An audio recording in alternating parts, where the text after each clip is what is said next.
Sa bawat nilalang, karapatang pangako, buhay, kalayaan at paggalang.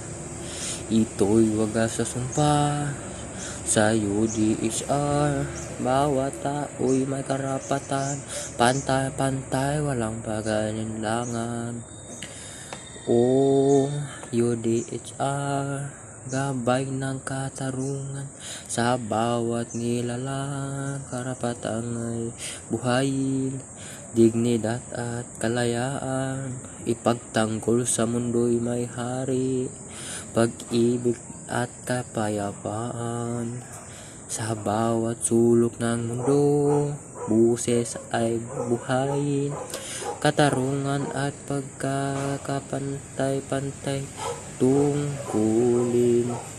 Bawat tao'y may halaga, walang pinipili sa UDHR.